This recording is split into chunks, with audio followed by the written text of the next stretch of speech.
नमस्ते। आप सभी आदरणीय माताओं, पिताओं, भाइयों और बहनों का स्वागत है चैनल स्वस्थ जीवन बुजुर्ग में।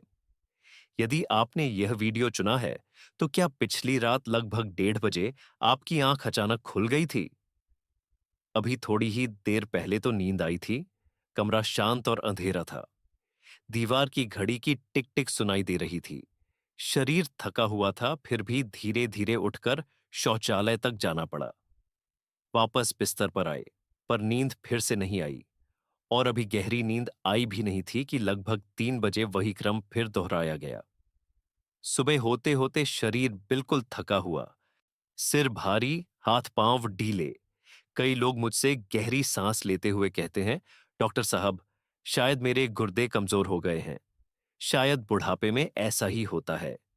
लेकिन क्या आप जानते हैं, मुंबई में मेरे चिकित्सालय में आने वाले अनेक लोग 65, 70, यहां तक कि 80 वर्ष की आयु के, जो रात में 3 या 5 बार तक उठते हैं, उनमें से अधिकांश के गुर्दे खराब नहीं होते। और यह पूरी तरह केवल मूत्राशय की कमजोरी भी नहीं होती। जो बात मुझे सबसे अधिक चिंतित करती है, इन वह केवल पेशाब के लिए उठना नहीं है, बल्कि वह है लगातार बनी रहने वाली थकान, बिना कारण चिड़चिड़ापन, और मन के भीतर वह शांत डर कि कहीं हम धीरे धीरे अपनी शारीरिक स्वतंत्रता तो नहीं खो रहे। एक सच्चाई है जिस पर बहुत कम लोग ध्यान देते हैं। 60 वर्ष के बाद हमारी नींद पहले की तुलना में अधिक हल्की हो जाती है। और जब नींद हल्की हो, तो मूत्राशय से आने वाला बहुत छोटा संकेत भी मस्तिष्क को जगा सकता है। अर्थात कभी कभी समस्या केवल इस बात में नहीं होती कि आपने कितना जल पिया, बल्कि इस बात में होती है कि आपकी नींद कितनी गहरी है और आपका तंत्रिका तंत्र कितना स्थिर है। आने वाले कुछ मिनटों में मैं आपसे एक अत्यंत सरल और ये हमारे भारतीय रसोई घर में उपलब्ध उपाय साझा करूंगा, जो इस स्थिति में सहायक हो सकता है। लेकिन मैं पहले ही स्पष्ट कर दूं, यदि इसे गलत विधि या गलत समय पर लिया जाए, किया तो शरीर को भारीपन भी महसूस हो सकता है। इसलिए कृपया अंत तक ध्यानपूर्वक सुनिए, ताकि पूरी समझ बन सके। आगे बढ़ने से पहले मैं आपको एक बात स्मरण कराना चाहता हूं। पिछले वीडियो में मैंने घर पर दृष्टि और स्मरण शक्ति सुधारने के उपाय साझा किए थे। अनेक माताओं और पिताओं ने बताया कि नियमित अभ्यास के बाद वे पुस्तकें अधिक स्पष्ट पढ़ पा रहे हैं और अपने पोते पोतियों के नाम शीघ्र याद कर पा रहे हैं। यदि आपने वह वीडियो नहीं देखा है, तो इस वीडियो के बाद अवश्य देखिए, क्योंकि अच्छी नींद और स्पष्ट स्मरण शक्ति आपस में जितना हम समझते हैं, उससे कहीं अधिक गहराई से जुड़े हुए हैं। यदि आप अपने माता पिता की देखभाल कर रहे हैं या स्वयं हर रात कई बार जागते हैं, तो कृपया चैनल की सदस्यता लें, ताकि हम छोटे छोटे परिवर्तनों के माध्यम से प्राकृतिक स्वास्थ्य की इस यात्रा में साथ चल सकें। यहाँ हम चमत्कार नहीं खोजते, हम सही ज्ञान और धैर्य की खोज करते हैं। और आज मैं आपसे एक अत्यंत परिचित वस्तु के बारे में बात करना चाहता हूँ, बादाम। संभव है आप इसे वर्षों से खाते आए हों, लेकिन महत्वपूर्ण केवल बादाम खाना नहीं है। महत्वपूर्ण है उसे कैसे खाना है, किस समय खाना है, और किन लोगों के लिए वह उपयुक्त है या नहीं। यदि आपने कभी सोचा है कि बुढ़ापे में रात में पेशाब आना स्वाभाविक है और उसे स्वीकार करना ही होगा, तो संभव है आज का यह संवाद आपके दृष्टिकोण को बदल दे। क्योंकि जब हम शरीर की सही प्रकार से देखभाल करते हैं, लाइस, तो वह प्रायः आशा से भरे परिवर्तन के साथ उत्तर देता है। आदरणीय माताओं और पिताओं, ताकि आप स्पष्ट रूप से समझ सकें कि मैं जो कह रहा हूं वह केवल सिद्धांत नहीं है, मैं आपसे अपने दो वास्तविक रोगियों की कहानियां साझा करना चाहता हूं, जिनके साथ मैं पिछले समय में जुड़ा रहा हूं। पहला उदाहरण है 70 वर्ष की एक माताजी का, जो मुंबई में अपने पुत्र और पोते पोतियों के साथ रहती थीं। जब वे मुझसे मिलने आईं, तो थके हुए स्वर में बोलीं, मैं हर रात कम से कम 4 से 5 बार उठती हूँ। सुबह ऐसा लगता है जैसे मैंने सोया ही नहीं। महत्वपूर्ण बात यह थी कि उनके गुर्दों की जांच सामान्य सीमा में थी। कोई संक्रमण नहीं, मूत्राशय में कोई गंभीर रोग नहीं। फिर भी वे लंबे समय से नींद की कमी से जूझ रही थीं। दिन में उनींदापन और रात में सोने में कठिनाई। मैंने कोई नई औषधि नहीं बढ़ाई। हमने बहुत छोटे परिवर्तनों से शुरुआत की।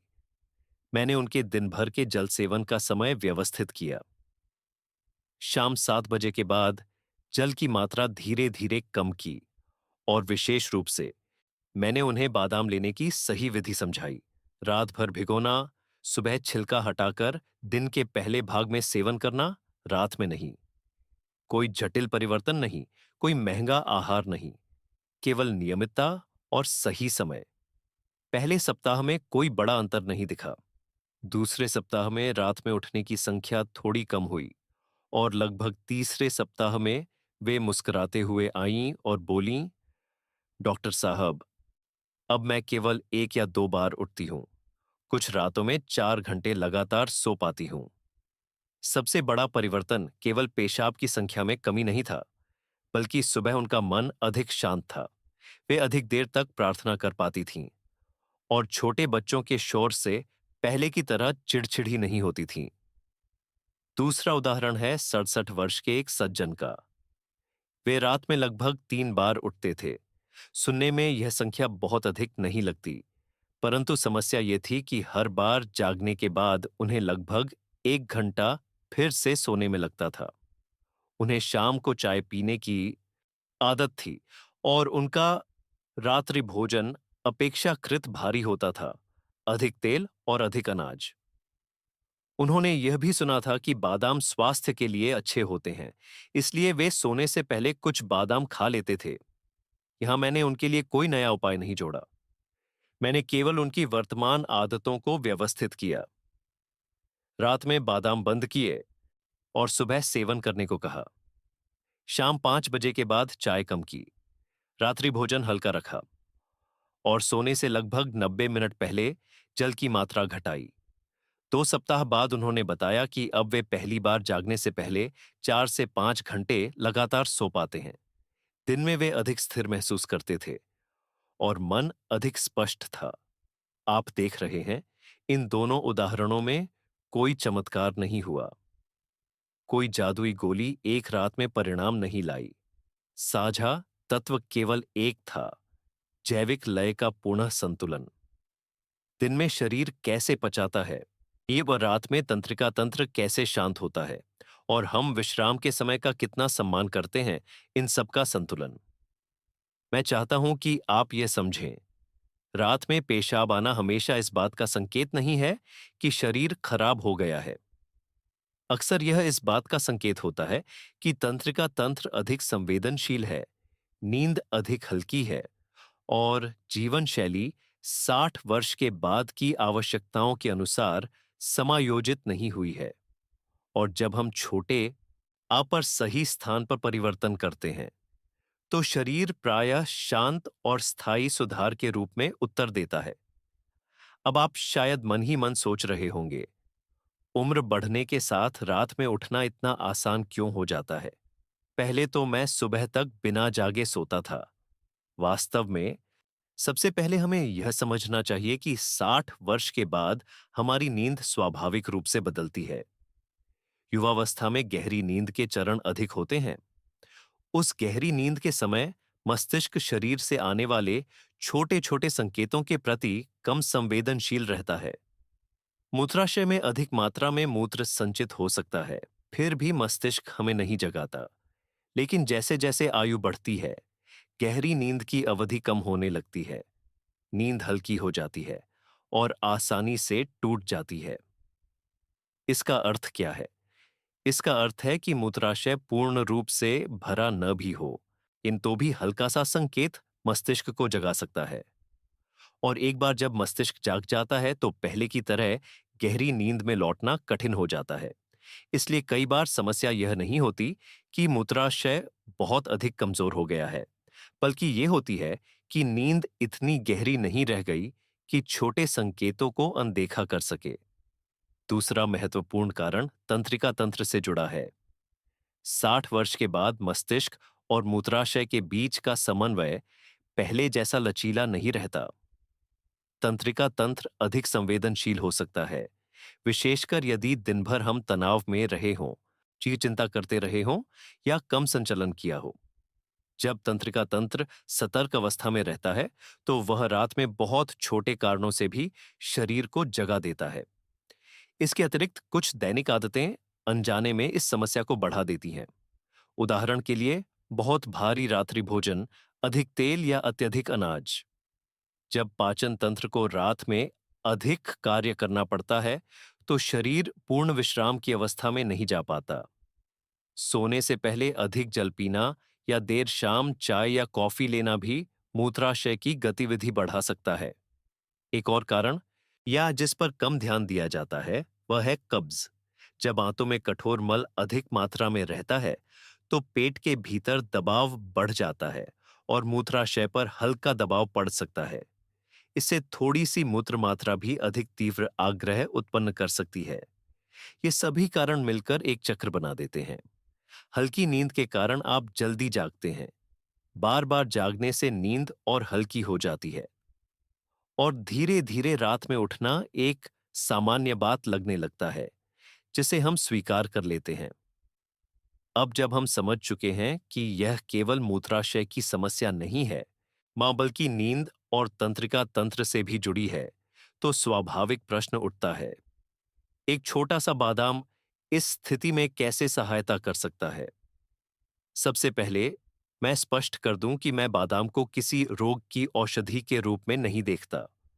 मैं उसे एक बुद्धिमत्तापूर्ण पोषण के रूप में देखता हूं, जो सही विधि से लिया जाए तो शरीर को भीतर से संतुलित करने में सहायता कर सकता है। बादाम में एक अत्यंत महत्वपूर्ण खनिज पाया जाता है, जिसकी हल्की कमी अनेक बुजुर्गों में देखी जाती है, और वह है मैग्नीशियम। मैग्नीशियम तंत्रिका तंत्र और मांसपेशियों को शिथिल करने में महत्वपूर्ण भूमिका निभाता है। जब शरीर में पर्याप्त मैग्नीशियम होता है, तो मस्तिष्क रात में अधिक सहजता से विश्राम की अवस्था में प्रवेश करता है। यह आपको अत्यधिक गहरी या बेहोशी जैसी नींद में नहीं डालता, बल्कि शरीर को स्वाभाविक रूप से अधिक स्थिर और गहरी नींद की ओर ले जाता है। और जैसा हमने पहले समझा, जब नींद अधिक गहरी होती है, ना बातों मस्तिष्क हल्के मूत्र संकेतों से कम प्रभावित होता है। इसके अतिरिक्त बादाम में स्वस्थ वसा और उचित मात्रा में प्रोटीन भी होता है। सुनने में यह बात रात में पेशाब से संबंधित न लगे, पर वास्तव में यह अत्यंत महत्वपूर्ण है। जब दिन के समय शरीर को स्थिर और संतुलित ऊर्जा मिलती है और रक्त में शर्करा का स्तर अचानक ऊपर नीचे नहीं होता, तब रात में मस्तिष्क भी कम उत्तेजित रहता है। इसके विपरीत, यदि दिन में बहुत कम भोजन लिया जाए या अत्यधिक शीघ्र पचने वाले अनाज लिए जाए, जिनसे रक्त शर्करा तेजी से बढ़े और घटे, कियों तो रात में शरीर की प्रतिक्रिया के रूप में नींद अधिक चंचल हो सकती है। बादाम में विटामिन ई और हल्के प्रतियोनक्सीकारक तत्व भी होते हैं, जो समय के साथ तंत्रिका कोशिकाओं की रक्षा करने में सहायता करते हैं। 60 वर्ष से अधिक आयु में तंत्रिका तंत्र को सुदृढ़ बनाए रखना अत्यंत आवश्यक है, क्योंकि जो तंत्रिका तंत्र दिन में संतुलित रहता है, वह रात में अत्यधिक सतर्क नहीं होता। जरा इस प्रकार समझिए, यदि दिन भर शरीर को संतुलित पोषण मिले, पाचन सहज हो, ऊर्जा स्थिर रहे और मन शांत हो, तो रात में मस्तिष्क को अत्यधिक पहरेदारी की आवश्यकता नहीं होती। जब मस्तिष्क कम सतर्क रहता है, तो नींद अधिक गहरी होती है, और जब नींद गहरी होती है, तो मूत्र के हल्के संकेत आपको बार बार बिस्तर से उठने के लिए बाध्य नहीं करते। यह प्रभाव अप्रत्यक्ष है, पर अर्थपूर्ण है। बादाम मूत्राशय को छोटा नहीं करता, न ही मूत्र को रोककर रखने की कोई सीधी क्रिया करता है, बल्कि यह शरीर को भीतर से संतुलित करने में सहायक होता है। तंत्रिका तंत्र, ये ऊर्जा चयापचय और नींद की गुणवत्ता के स्तर पर। और क्योंकि इसका प्रभाव इतना सूक्ष्म और संतुलित है, इसलिए इसका उपयोग करने की सही विधि अत्यंत महत्वपूर्ण है। यदि इसे गलत समय पर लिया जाए, तो अपेक्षित लाभ नहीं मिलेगा और कभी-कभी शरीर को भारीपन भी अनुभव हो सकता है। अब मैं आपको इसकी सही और सरल विधि बताता हूं। सबसे पहली बात, 60 वर्ष से अधिक आयु में सूखे बादाम सीधे नहीं खाने चाहिए। युवावस्था में पाचन तंत्र अधिक सक्रिय होता है और एंजाइम का स्राव बेहतर होता है। परंतु आयु बढ़ने के साथ वसा और प्रोटीन के पाचन की गति धीमी हो सकती है। यदि सूखे कठोर बादाम बिना भिगोए खाए जाए, तो अनेक लोगों को पेट फूलना, डकार या हल्की असुविधा हो सकती है। और यदि शाम के समय पाचन असहज हो, तो नींद गहरी नहीं हो पाती। सही तैयारी अत्यंत सरल है और भारत के अनेक परिवारों की परंपरा से जुड़ी है। रात में सोने से पहले लगभग 5 या 6 बादाम लें। उन्हें स्वच्छ जल से धोकर एक गिलास जल में भिगो दें। अगली सुबह उनका पतला छिलका उतार दें और भीतर का गूदा खाएं। रात भर भिगोने से बादाम मुलायम हो जाते हैं, पचने में सरल होते हैं और पोषक तत्व शरीर द्वारा अधिक सहजता से ग्रहण किए जाते हैं। जब आप इन्हें खाएं तो जल्दी न करें, धीरे धीरे और अच्छी तरह चबाएं। चबाने की प्रक्रिया केवल बादाम को छोटा नहीं करती, बल्कि मुंह में ही पाचन क्रिया को सक्रिय करती है। बुजुर्गों के लिए धीरे और ध्यानपूर्वक खाना मात्रा से कहीं अधिक महत्वपूर्ण है। अब समय की बात। यह वह बिंदु है जहां अनेक लोग गलती करते हैं। बादाम खाने का सर्वोत्तम समय सुबह या दिन के पहले भाग में है। बेहतर है कि दोपहर 2 बजे से पहले। इस समय शरीर के पास पाचन और पोषक तत्वों के उपयोग के लिए पर्याप्त समय होता है। सोने से ठीक पहले बादाम खाना इस आशा में कि इससे नींद बेहतर होगी, उचित नहीं है। रात में सेवन करने से पाचन तंत्र सक्रिय हो सकता है, जबकि उस समय शरीर को विश्राम की आवश्यकता होती है। इससे पेट भारी लग सकता है और नींद पूर्ण नहीं हो पाती। मात्रा के विषय में प्रतिदिन 5 या 6 बादाम पर्याप्त हैं। यह सोचकर अधिक मात्रा में न लें कि जितना अधिक उतना अच्छा। यदि आप पहली बार प्रारंभ कर रहे हैं, तो पहले कुछ दिनों तक केवल 1 या 2 भीगे हुए बादाम लेकर शरीर की प्रतिक्रिया देखिए। यदि पाचन सहज रहे, पेट में भारीपन न हो, तब धीरे धीरे उपयुक्त मात्रा तक बढ़ाइए। यदि दांत कमजोर होने के कारण चबाने में कठिनाई हो, ये तो भीगे हुए बादाम को हल्का कूट सकते हैं या बारीक पीसकर सुबह गुनगुने दूध में मिलाकर ले सकते हैं। इस प्रकार लाभ बना रहता है और पाचन तंत्र पर भार भी कम पड़ता है। आप देख रहे हैं, विधि बिल्कुल सरल है। न कोई विशेष उत्पाद चाहिए, न कोई अतिरिक्त खर्च, केवल दैनिक आदत में छोटा सा परिवर्तन। परंतु यही सही विधि और सही समय दीर्घकालीन अंतर उत्पन्न करता है, नींद की गुणवत्ता और रात में उठने की समस्या दोनों में। अब एक अत्यंत महत्वपूर्ण बात। यद्यपि बादाम एक प्राकृतिक आहार है और अधिकांश लोगों के लिए सुरक्षित माना जाता है, फिर भी हर व्यक्ति के लिए बिना विचार किए उपयुक्त नहीं होता। 60 वर्ष के बाद शरीर अधिक संवेदनशील हो जाता है, इसलिए सावधानी आवश्यक है। सबसे पहले, यदि आपको कभी मेवों से, विशेषकर बादाम या अन्य वृक्ष फल से एलर्जी रही हो, तो इसे बिल्कुल न आजमाएं। एलर्जी के लक्षणों में मुंह में खुजली, त्वचा पर चकत्ते, सांस लेने में कठिनाई या गले में असुविधा शामिल हो सकती है। यद्यपि बुजुर्गों में यह कम देखा जाता है, पर यदि पहले कभी प्रतिक्रिया हुई हो, तो जोखिम न लें। दूसरा, यदि किसी को गंभीर गुर्दा रोग हो, विशेषकर उन्नत अवस्था का गुर्दा दुर्बलता, तो नियमित रूप से बादाम लेने से पहले अपने चिकित्सक से परामर्श अवश्य करें। बादाम में पोटेशियम और फास्फोरस जैसे खनिज होते हैं। गंभीर गुर्दा दुर्बलता में इन खनिजों का संतुलन अत्यंत महत्वपूर्ण होता है। अतः बिना व्यक्तिगत सलाह के आहार में बड़ा परिवर्तन न करें। तीसरा, यदि आप रक्त को पतला करने वाली औषधि ले रहे हैं या रक्त के थक्के बनने से संबंधित कोई समस्या है, तो भी पहले चिकित्सक से सलाह लें। 5 या 6 बादाम की मात्रा सामान्यतः अधिक नहीं होती, पर प्रत्येक व्यक्ति का शरीर भिन्न होता है। इसके अतिरिक्त, यदि आपको गंभीर पाचन समस्या है, जैसे लगातार पेट फूलना, तीव्र अम्लता या बार बार दस्त, तो पहले पाचन तंत्र को स्थिर करें। भले ही बादाम भिगोए हुए हों, उनमें वसा और रेशा होता है। यदि पाचन पहले से कमजोर हो, तो असुविधा बढ़ सकती है। इसलिए मैं सदैव यही सलाह देता हूं, कम मात्रा से प्रारंभ करें और शरीर को ध्यान से सुनें। यदि आपने पहले नियमित रूप से बादाम नहीं लिया है, तो प्रारंभ में 1 या 2 भीगे हुए बादाम लें। देखें कि पेट कैसा महसूस करता है, नींद में कोई परिवर्तन आता है या नहीं। हमें जल्दबाजी नहीं करनी है। लक्ष्य तेज परिवर्तन नहीं, बल्कि सुरक्षित और स्थायी परिवर्तन है।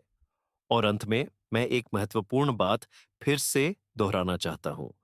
बादाम केवल एक छोटा भाग है, संपूर्ण चित्र का नहीं। यदि हम केवल एक आहार बदलें और बाकी सभी आदतें वैसी ही रखें, तो परिणाम सीमित रहेंगे। 60 वर्ष के बाद शरीर को संतुलन चाहिए। भोजन, जल सेवन, संचलन और नींद के बीच। सबसे पहले बात करें जल सेवन की। अनेक माताएं और पिताजी रात में पेशाब के डर से पूरे दिन ही जल कम पीने लगते हैं। यह न तो गुर्दों के लिए अच्छा है और न ही दीर्घकाल में रात में उठने की समस्या को कम करता है। इसके स्थान पर सुबह और दोपहर के प्रारंभिक समय में पर्याप्त जल लें, ताकि शरीर के पास उसे संसाधित करने के लिए समय रहे। फिर सोने से लगभग 1 से 1.5 घंटे पहले जल की मात्रा धीरे धीरे कम कर दें। इस प्रकार मूत्राशय रात में अत्यधिक भरा नहीं रहेगा और शरीर भी निर्जलित नहीं होगा। दूसरी बात, शाम के समय चाय और कॉफी को सीमित करें। कैफीन तंत्रिका तंत्र को अधिक सतर्क कर सकता है और मूत्राशय को भी उत्तेजित करता है। यदि आपको शाम 5 बजे के बाद दूध वाली चाय, काली चाय या कॉफी की आदत है, तो उसे गुनगुने जल या हल्के गुनगुने दूध से बदलने का प्रयास करें। केवल यह छोटा परिवर्तन भी कई लोगों में रात में उठने की संख्या को स्पष्ट रूप से कम कर देता है। तीसरी बात, रात्रि भोजन। 60 वर्ष के बाद पाचन शक्ति पहले जैसी नहीं रहती। अत्यधिक तेलयुक्त, दितला हुआ या बहुत अधिक मात्रा में लिया गया भोजन देर रात तक पाचन तंत्र को सक्रिय रखता है। जब पेट भारी रहता है, तो शरीर गहरे विश्राम की अवस्था में नहीं जा पाता। इसलिए रात्रि भोजन हल्का रखें और सोने से कम 3 घंटे पहले समाप्त कर लें। यह केवल नींद के लिए ही नहीं, बल्कि मूत्राशय पर दबाव कम करने के लिए भी उपयोगी है। एक और महत्वपूर्ण बिंदु, बिना वास्तविक आवश्यकता के बार बार सावधानीवश शौचालय न जाए। यदि हम बहुत बार थोड़ी थोड़ी मात्रा में पेशाब करने की आदत बना लेते हैं, ये तो मूत्राशय छोटी मात्रा को ही पूर्ण मानने लगता है और जल्दी संकेत देने लगता है। इसके बजाय शरीर को स्वाभाविक संकेत देने दें। इससे धीरे धीरे मूत्राशय की धारण क्षमता पुनः संतुलित हो सकती है। अंत में सोने से पहले 5 मिनट धीमी और गहरी श्वास का अभ्यास करें, जैसे हल्का प्राणायाम।